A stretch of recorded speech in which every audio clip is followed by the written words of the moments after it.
कक्षा 8वीं की गणित है, अध्याय नंबर 1 परिमेय संख्याएं। ठीक है, और एनसीईआरटी पैटर्न है हिंदी मीडियम का, और मध्य प्रदेश और सभी राज्यों में यही चलता है। तो सबसे पहले तो आपको यह देखना चाहिए प्राकृत संख्याएं क्या होती है, पूर्ण संख्याएं क्या होती है, पूर्णांक क्या होते हैं, और परिमेय संख्याएं क्या होती है।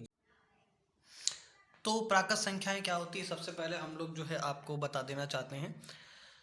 तो प्राकृत संख्याएं जो है उसको आप लोग देख लें। ठीक है, सबसे पहले प्राकृत संख्याओं का मतलब होता है नेचुरल नंबर, यानी कुदरती संख्याएं। जो कुदरती रूप में जो संख्याएं पाई जाती हैं उनको प्राकृत संख्याएं कहा जाता है। ठीक है, इनको अंग्रेजी में नेचुरल नंबर कहते हैं, और कैपिटल एन से इनको प्रदर्शित किया जाता है। 1 से लेकर अनंत तक की सभी संख्याएं प्राकृत संख्याएं कहलाती है। जैसे 1 2 3 4 5 6 7 8 9 10 से अनंत तक जाती है। और ये सभी संख्याएं धनात्मक होती है, ऋणात्मक संख्या इसमें शामिल नहीं है। और जीरो भी जो है प्राकृतिक संख्याओं में या प्राकृत संख्याओं में शामिल नहीं होता है। ठीक है, पूर्ण संख्याएं क्या होती है, इनको अंग्रेजी में होल नंबर्स कहते हैं, और कैपिटल डब्ल्यू से प्रदर्शित किया जाता है। जब प्राकृत संख्याओं के समूह में जीरो को शामिल कर दिया जाता है तो वह जो है पूर्ण संख्याएं बन जाती है। ठीक है, पूर्ण संख्याएं बन जाती है, और यह भी अनंत तक जाती है, और इसमें भी माइनस की संख्याएं यानी ऋणात्मक संख्याएं शामिल नहीं होती है। पूर्णांक क्या होते हैं, इनको अंग्रेजी में इंटेजर्स कहते हैं, और इनको कैपिटल जेड से प्रदर्शित किया जाता है। और सभी धनात्मक पूर्ण संख्याओं में सभी ऋणात्मक पूर्ण संख्याएं भी शामिल कर ली जाए तो वे पूर्णांक कहलाती है। और याद रखिए, जीरो कभी भी ना तो धनात्मक होता है ना ऋणात्मक होता है, ना जीरो ना धनात्मक होता है ना ऋणात्मक होता है। तो सभी ऋणात्मक संख्याएं जो अनंत तक जाती है वह भी इसमें शामिल है पूर्णांक के अंतर्गत, और सभी धनात्मक संख्याएं जो अनंत तक जाती है वह भी इसमें शामिल है, और दोनों मिल करके पूर्णांक बनते हैं। ठीक है, परिमेय संख्याएं क्या होती है, इनको रेशनल नंबर्स कहा जाता है इंग्लिश के अंदर। ठीक है, और इनको क्यू कॉम्प्लीमेंट्री से इनको जो है प्रदर्शित किया जाता है। ठीक है, क्यू कॉम्प्लीमेंट्री क्या है वो मैं आपको बाद में दिखा दूंगा। ठीक है, परिमेय संख्याएं जब आपकी प्रश्नावली में आएगा, परिमेय संख्याएं ऐसी संख्याएं जिनको p बटा क्यू के रूप में लिखा जा सकता है, यानी 3 बटा 4 5 बटा 9, यानी अंश और हर के रूप में लिखा जाता है। जो ऊपर लाइन के ऊपर लिखा जाता है वो अंश होता है, जो लाइन के नीचे लिखा जाता है उसे हर कहा जाता है। जहाँ p और q दोनों ही पूर्णांक हो, और q बराबर 0 नहीं होना चाहिए, या p या q दोनों में से कोई जो है वर्गमूल के रूप में नहीं होना चाहिए। अगर कोई दोनों में से कोई एक भी वर्गमूल के रूप में होगा, करनी के रूप में होगा, अंडर रूट के रूप में होगा, तो वह भी परिमेय संख्या नहीं होगी। या q बराबर 0 होगा, यानी हर जो है आपका 0 होगा, तब भी वह परिमेय संख्या नहीं होगी। ठीक है, क्या 3 एक परिमेय संख्या है, तो हाँ 3 एक परिमेय संख्या, क्योंकि अगर किसी के हर में कुछ नहीं लिखा हुआ तो हम वहाँ पर 1 लिख सकते हैं। क्या 0/5 एक परिमेय संख्या है, तो हाँ 0/5 एक परिमेय संख्या है, क्योंकि बटे में जो हर जो है वो 0 नहीं होना चाहिए, अंश तो 0 हो सकता है। तो क्या 5/0 एक परिमेय संख्या, तो नहीं, 5/0 जो है एक परिमेय संख्या नहीं है। ठीक है, तो आप समझ गए परिमेय संख्या का कॉन्सेप्ट क्या होता है। ठीक है, अब इससे हम लोग आगे बढ़ते हैं। बच्चों, ये आपकी कक्षा 8वीं की गणित है, अध्याय नंबर 1 परिमेय संख्याएं। ठीक है, और एनसीईआरटी पैटर्न है हिंदी मीडियम का, और मध्य प्रदेश और सभी राज्यों में यही चलता है। तो सबसे पहले तो आपको यह देखना चाहिए प्राकृत संख्याएं क्या होती है, पूर्ण संख्याएं क्या होती है, पूर्णांक क्या होते हैं, और परिमेय संख्याएं क्या होती है। इसके बाद हम लोग जानेंगे कुछ व्यवहारिक जानकारी, उसके बाद आपकी प्रश्नावली के सवाल जो है हम लोग हल करना शुरू करेंगे। तो सबसे पहले तो संवृत्त एक शब्द आता है। तो संवृत्त क्या है, संवृत्त का अर्थ होता है हिंदी भाषा के अंदर ढका हुआ या घिरा हुआ। गणित में इसका अर्थ ये होता है कि जब हम दो संख्याओं को आपस में घटाते हैं, जोड़ते हैं, या गुणा करते हैं या भाग करते हैं, तो वह जो संख्या है वह जोड़ के अंतर्गत, घटाव के अंतर्गत, या गुणा के अंतर्गत, या भाग के अंतर्गत संवृत्त है या नहीं, ये इस बात के ऊपर डिपेंड करता है कि अगर हम लोग दो संख्याओं को जोड़ रहे हैं, अगर उनका परिणाम भी वही संख्या आती है। ठीक है, और अगर हम दो संख्याओं को घटा रहे हैं, अगर उनका परिणाम भी वही संख्या आती है, अगर हम दो संख्याओं का गुणा कर रहे हैं आपस में, उसका परिणाम भी वही संख्या आती है, दो संख्याओं का अगर हम लोग आपस में भाग कर रहे हैं, अगर उनका परिणाम भी वही संख्या आती है, तो इसका मतलब ये है कि यह जो संख्याएं हैं यह योग के अंतर्गत, घटाव के अंतर्गत, गुणा के अंतर्गत और भाग के अंतर्गत संवृत्त है। ठीक है, जैसे मान लीजिए हम लोग दो पूर्ण संख्याएं लेते हैं आपस में, और दो पूर्ण संख्याओं का हम लोग योग करते हैं। जैसे हम लोगों ने यहाँ पर लिया है, यहाँ पर हम लोग आपको दिखाते जाते हैं कि हमने ये दो पूर्ण संख्याएं ली है, ठीक है। पूर्ण संख्या में आप जानते हैं जीरो से लेकर के अनंत तक पूर्ण संख्याएं होती, सभी धनात्मक, जीरो से लेकर के अनंत तक सभी धनात्मक संख्याएं जो होती है पूर्ण संख्याएं कहलाती है। जीरो ना तो ऋणात्मक होता है ना धनात्मक होता है, ठीक है। तो ये हमने दो पूर्ण संख्याएं ली, एक भी एक पूर्ण संख्या है और दो भी एक पूर्ण संख्या, हम दोनों इनका जोड़ करते हैं तो 1 + 2 = 3 आता है। अगर हम लोग 0 + 10 करते हैं तो भी 10 आता है, तो 10 भी एक पूर्ण संख्या है, ठीक है। तो 10 भी जो है, 10 भी जो है एक पूर्ण संख्या है और 3 भी एक पूर्ण संख्या है। तो इसका मतलब योग जो है पूर्ण संख्याओं के अंतर्गत संवृत्त है, क्योंकि सर्वथा परिणाम जो है पूर्ण संख्या ही आ रहा है। अगर हम लोग घटाव में देख ले, 3 - 1 हम लोग करें तो बराबर 2 आता, जो कि पूर्ण संख्या है, ठीक है। आपने देखा ही होगा पूर्ण संख्या है। 5 - 10 हम लोग करें तो -5 आता है और पूर्ण संख्या में -5 नहीं है, इसलिए हम लोग कह सकते हैं कि व्यवकलन यानी घटाव के पूर्ण संख्याएं जो है घटाव के अंतर्गत संवृत्त नहीं है, ठीक है। पूर्ण संख्याएं घटाव के अंतर्गत संवृत्त नहीं है। तो गुणा कर लेते हैं, ये 3 एक पूर्ण संख्या है और 2 एक पूर्ण संख्या है। अगर हम लोग 3 का गुणा 2 में करते हैं तो 6 आता है, जो कि एक पूर्ण संख्या है।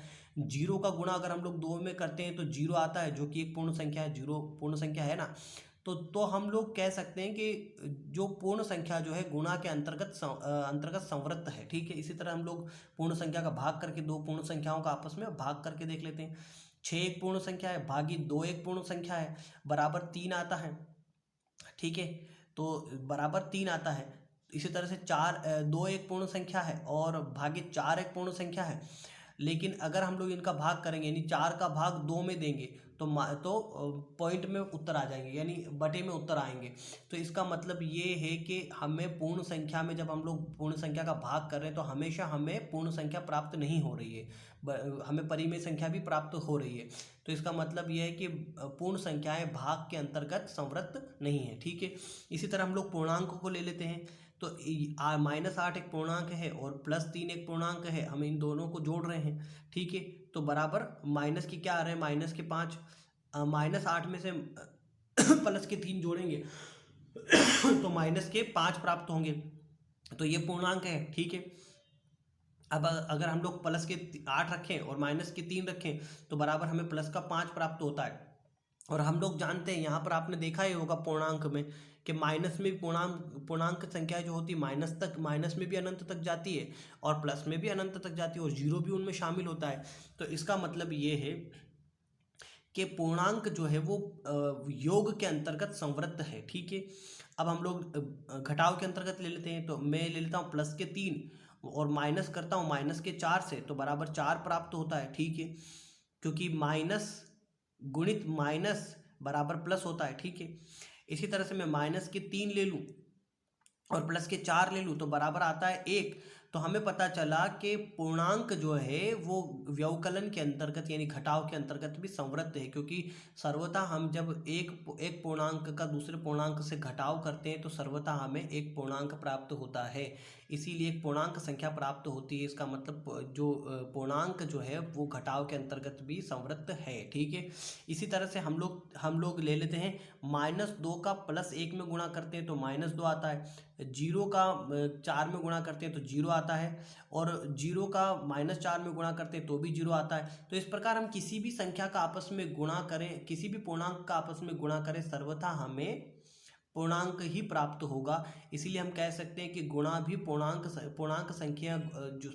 संख्याएं जो है वो गुणा के लिए संवृत्त है, ठीक है। इसी तरह हम लोग भाग में देख लेते, 5/8 का भाग में देता हूँ, ठीक है। जो कि मान लीजिए 5 का मैं 8 में भाग 8 का भाग में 5 में लगाता हूँ तो भाग नहीं जाता, तो दशमलव लगाना पड़ेगा हमें, ठीक है। और कहीं भी पूर्णांक के अंदर दशमलव शामिल नहीं है, आपने इधर देखा ही होगा पूर्णांक के अंदर दशमलव कहीं भी शामिल नहीं है। इसका मतलब पूर्णांक जो है वो भाग के अंतर्गत संवृत्त नहीं है, क्योंकि इसमें परिमेय संख्या भी उत्तर में आ जाती कई बार और कई पॉइंट में भी उत्तर आ जाते हैं। तो इसका मतलब भाग के अंतर्गत पूर्णांक जो है संवृत्त नहीं है, ठीक है। इसी तरह से हम लोग ले लेते हैं परिमेय संख्या को। परिमेय संख्या योग के अंतर्गत हम सबसे पहले देखते हैं परिमेय संख्या योग के अंतर्गत संवृत्त है यानी। तो मैं क्या करता हूँ, 5/6 एक परिमेय संख्या है, और उसको प्लस करता हूँ 2/3 से, और इनका लघुत्तम आ जाता है 6 आ जाएगा इनका, ठीक है। क्योंकि 6 आ जाएगा तो सबसे पहले हम क्या करेंगे, 6 से 6 कट जाएगा, 1 बच जाएगा, 5 एकम 5, ठीक है। 3 दूना 6, 2 दूना 4, तो 5 + 4 बराबर 9/6 हो जाएंगे। ये नीचे 6 का 6 रह जाएगा, तो अब 3 से कट जाएगा, 3 दूना 6 और 3 तिया 9, तो उत्तर आ जाएगा 3/2। तो मतलब परिमेय संख्याएं जो होती है योग के अंतर्गत संवृत्त है, ठीक है, योग के अंतर्गत संवृत्त है। अब इसी तरह से हम लोग व्यवकलन में देख लेंगे, 5/7 ले लेंगे, -2/3 ले लेंगे, तो अब इनका लघुत्तम आ जाएगा 7 या 21, क्योंकि दोनों आपस में कटते नहीं एक ही संख्या से, इसलिए इन दोनों का गुणनफल ही इसका जो है लघुत्तम होगा, ठीक है। तो अब हम लोग 7 या 21, तीनों पाँचों 15, तो 15 यहाँ आ जाएंगे, माइनस तीनों सातों 21, 7 दूनी 14, तो 14 यहाँ पर आ जाएंगे। तो 15 में से 14 गए तो 1 बच जाएगा, 21 नीचे ऐसा कैसे ही है। तो हमको पता चला कि परिमेय संख्याएं जो होती है वो व्यवकलन के अंतर्गत भी संवृत्त है, ठीक है। अब गुणा कर लेते हैं परिमेय संख्याओं का आपस में, 5/7 गुणित -2/6 कर लेते हैं, तो 5 दूना 10, तो माइनस के 10 आ गए, 7 छंग 42, तो उत्तर कितना आ गया, -10/42। तो हम और -10/42, तो इसका मतलब कि माइनस जो परिमेय संख्याएं जो होती है वो माइनस में भी जाती है, उसमें जो है आपका हर जीरो नहीं होना चाहिए, नीचे वाली संख्या जीरो नहीं होनी चाहिए, बाकी तो कुछ भी होगा, और या फिर करणी में नहीं आनी चाहिए, कोई भी संख्या वर्गमूल में नहीं आनी चाहिए, बाकी पूर्ण संख्याएं किसी भी हो, क्योंकि एक तो पूर्णांक होना चाहिए, ठीक है। तो पूर्णांक है और ये नीचे हर जीरो भी नहीं है, तो इसका मतलब यह भी एक परिमेय संख्या है। तो ये यानी परिमेय संख्याएं जो होती योग के गुणा के अंतर्गत भी संवृत्त है। अब भाग के अंतर्गत देख लेते हैं, ठीक है। तो हम लोग 2/8 को 0 से भाग दें तो इन्फिनिटी यानी अनंत तक उत्तर आ जाता है, कोई उत्तर ही नहीं निकलता है।